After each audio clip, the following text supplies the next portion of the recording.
नमस्कार, मैं हूं अंकुर और आप देख रहे हैं सत्य हिंदी।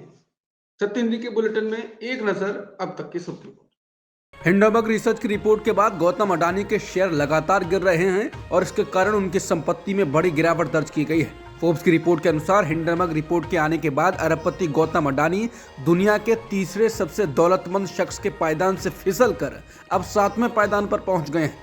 हिंडनबर्ग की रिपोर्ट जारी होने के बाद उनकी कंपनियों की बाजार पूंजी में बुधवार से 48 अरब डॉलर का नुकसान दर्ज किया गया है।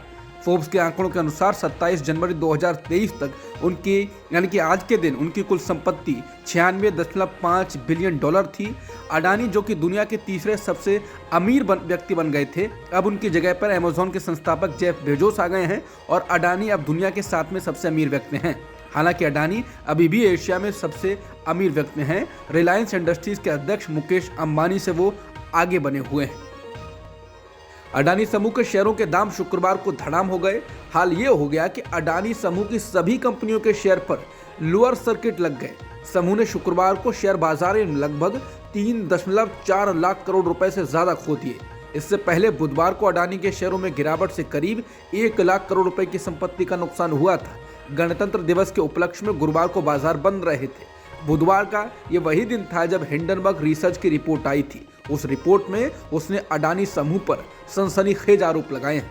हिंडनबर्ग ने कहा कि अडानी समूह एक स्टॉक में खुलेआम हेरफेर करने और अकाउंट की धोखाधड़ी में शामिल था। हिंडनबर्ग रिसर्च के इस आरोप पर अडानी समूह ने कहा है कि दुर्भावनापूर्ण, निराधार, एक तरफा और उनके शेयर बिक्री को बर्बाद करने के इरादे से ऐसे आरोप लगाए गए हैं। इसने कहा कि अडानी समूह आईपीओ की तरह ही फॉलो ऑन पब्लिक ऑफर यानी एफपीओ ला रहा है और इस वजह से एक साजिश के तहत कंपनी को बदनाम किया जा रहा है। हम कानूनी कार्रवाई करने पर विचार कर रहे हैं। हालांकि हिंडनबर्ग रिसर्च ने कहा कि वो इसका स्वागत करेंगे और अपनी रिपोर्ट पर कायम है। कांग्रेस ने शुक्रवार को अडानी ग्रुप को लेकर हिंडनबर्ग रिसर्च की एक रिपोर्ट के बाद आरबीआई और सेबी से जांच की मांग की है। कांग्रेस ने कहा है कि इस मामले की गंभीर जांच होनी चाहिए।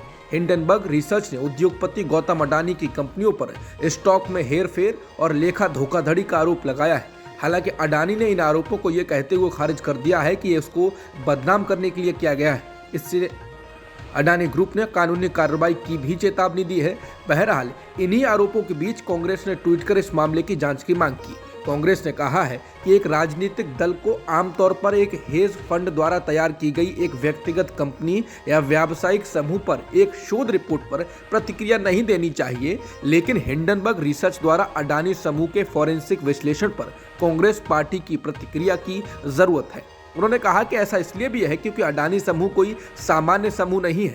ये प्रधानमंत्री मोदी के साथ तब से जुड़ा हुआ है जब वो मुख्यमंत्री थे। कांग्रेस संचार प्रमुख जयराम रमेश ने बयान में कहा कि इसके अलावा भारतीय जीवन बीमा कंपनी और भारतीय स्टेट बैंक जैसे वित्तीय संस्थानों के अडानी समूह से जुड़ाव का वित्तीय स्थिरता और उन करोड़ों भारतीयों के लिए नेतार्थ है। बता दें कि 2 दिन पहले ही अमेरिका की जानी मानी निवेश शोध फर्म हिंडनबर्ग रिसर्च ने अडानी समूह पर स्टॉक बाजार में हेरफेर करने का एक सनसनीखेज आरोप लगाया है। इसने कहा कि अडानी समूह एक स्टॉक में खुलेआम हेरफेर करने और अकाउंट की धोखाधड़ी में शामिल था। राहुल गांधी की भारत जोड़ो यात्रा जम्मू कश्मीर के बनिहाल से आगे की तरफ बढ़ी, लेकिन थोड़ी दूर चलने के बाद ही सुरक्षा में चूक के कारण इसको रोकना पड़ा। दोपहर में कांग्रेस महासचिव केसी वेणुगोपाल द्वारा यात्रा में सुरक्षा चूक का आरोप लगाए जाने के बाद इसे काजीकुंड में 20 मिनट के लिए रोक दिया गया। सुरक्षा कारणों को देखते हुए यहां से आगे राहुल गांधी को कार से आगे ले जाया गया। कांग्रेस नेताओं ने कहा कि जब राहुल गांधी ने श्रीनगर जाते समय बनिहाल सुरंग पार की तो एक बड़ी अप्रत्याशित भीड़ उनका इंतजार कर रही थी। राहुल गांधी ने कहा कि भीड़ को संभालने वाले पुलिसकर्मी कहीं भी नजर नहीं आ रहे थे। सुरंग से बाहर निकलने के बाद पुलिस व्यवस्था ध्वस्त हो गई। मेरी सुरक्षा टीम को असहजता का सामना करना पड़ा। मुझे अपनी पैदल यात्रा रोकनी पड़ी क्योंकि मैं अपने सुरक्षा कर्मियों के खिलाफ नहीं जा सकता। कांग्रेस पार्टी ने कहा कि भीड़ को नियंत्रित करना प्रशासन की जिम्मेदारी है। सुरक्षा कर्मियों को अचानक हटाने को भीड़ का मैनेज न कर पाने के लिए जम्मू कश्मीर प्रशासन को जिम्मेदार ठहराया। कांग्रेस ने कहा कि भारत जोड़ो यात्रा को इसलिए रोक दिया गया है क्योंकि यात्रा को आगे सुरक्षा प्रदान नहीं की गई है। नेताओं ने कहा कि जब तक उन्हें आगे सुरक्षा मुहैया नहीं कराई जाती तब तक वो यात्रा नहीं करेंगे। वेणुगोपाल ने कहा कि आगे सुरक्षा के कोई इंतजाम नहीं, ऐसे में हम राहुल गांधी को आगे नहीं जाने दे सकते। अगर वो आगे जाना भी चाहते हैं तो हम ऐसा करने की अनुमति नहीं देंगे। वरिष्ठ सुरक्षा अधिकारियों को यहाँ आकर उनकी सुरक्षा के इंतजाम करने होंगे। यात्रा तब आगे बढ़ेगी।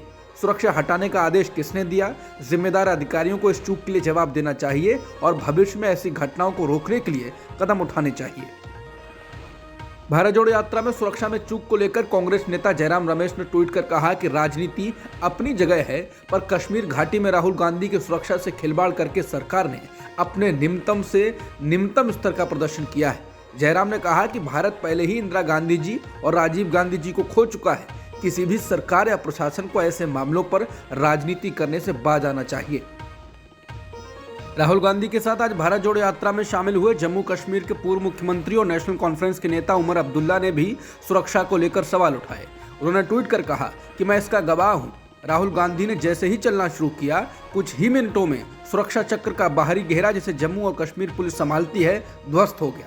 उन्होंने आगे लिखा, हम जम्मू से कश्मीर में दाखिल ही हुए थे, हमें 11 किलोमीटर चलना था, लेकिन दुर्भाग्य से इसे रद्द करना पड़ा।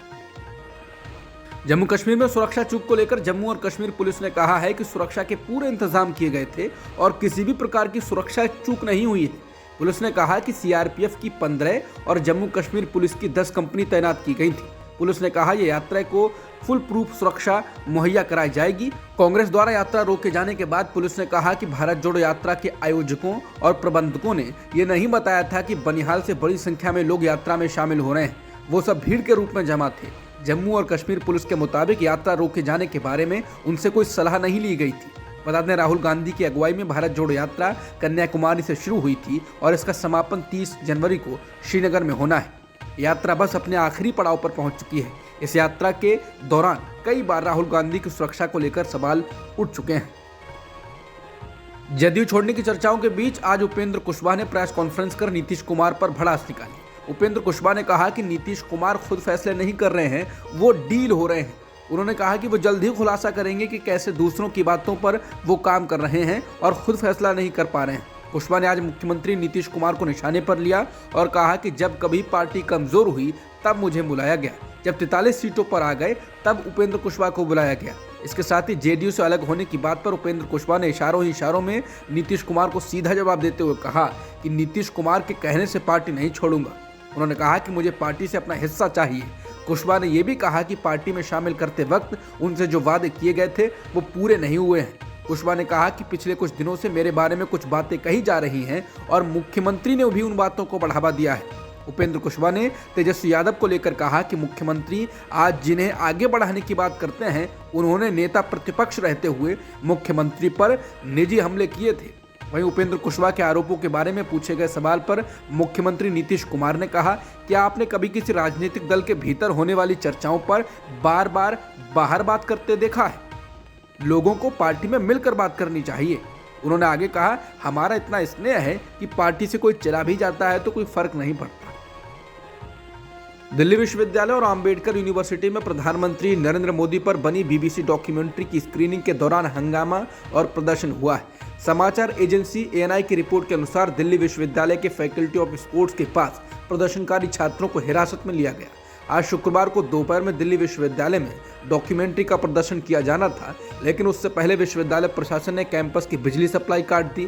प्रशासन के इस फैसले के विरोध में छात्र अपने लैपटॉप, मोबाइल फोन पर इस डॉक्यूमेंट्री को देखने लगे और आज़ादी के नारे लगाए गए। स्क्रीनिंग कर रहे छात्रों का आरोप है कि अखिल भारतीय विद्यार्थी परिषद के छात्रों ने स्क्रीनिंग को रोकने की कोशिश की।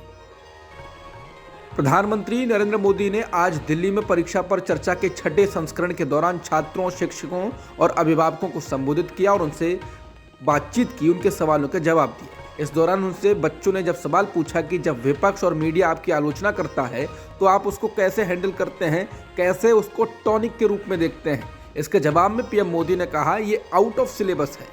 लेकिन इसके साथ ही पीएम मोदी ने जवाब देते हुए कहा कि मेरा मानना है आलोचना एक समृद्ध लोकतंत्र के लिए शुद्ध यज्ञ है। हमारी कमियां कोई बताए तभी तो पता चलेगा। आलोचना अच्छी चीज है, लेकिन कुछ लोग आदतन आलोचना करते हैं, उस पर ध्यान मत दीजिए, क्योंकि उनका इरादा कुछ और होता है। उनको एक बक्से में डाल दीजिए, दिमाग मत खपाइए। पीएम मोदी ने कहा कि कभी कभी होता है कि आलोचना करने वाला कौन है ये महत्वपूर्ण होता है। जो अपना है वो कहता है तो आप उसे सकारात्मक लेते हैं, लेकिन जो आपको पसंद नहीं है वो कहते हैं तो आपको गुस्सा आता है। आलोचना करने वाले आदतन आलोचना करते रहते हैं तो उसे एक बक्से में डाल दीजिए, क्योंकि इनका इरादा कुछ और है। ऐसे लोग हैं जो बहुत मेहनत करते हैं। दिल्ली में पिछले हफ्ते 20 से 22 जनवरी तक चले डीजीपी सम्मेलन में कुछ पुलिस अधिकारियों ने देश में बढ़ते कट्टरपंथ पर हिंदुत्ववादी संगठनों और इस्लामिक संगठनों की भूमिका को रेखांकित किया।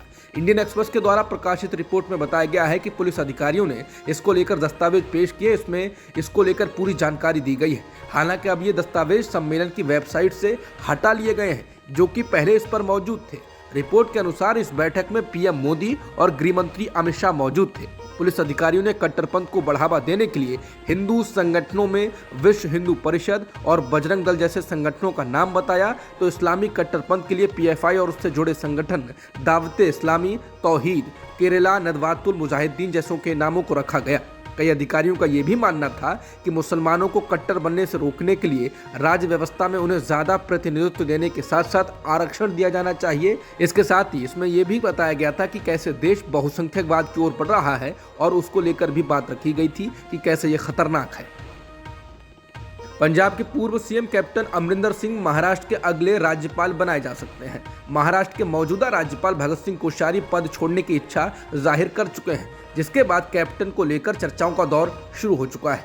आर्मी से सेवा मुक्त कैप्टन के प्रधानमंत्री नरेंद्र मोदी से अच्छे संबंध बताए जाते हैं। हाल ही में उन्हें भाजपा की 83 सदस्यीय राष्ट्रीय कार्यकारिणी में शामिल किया गया।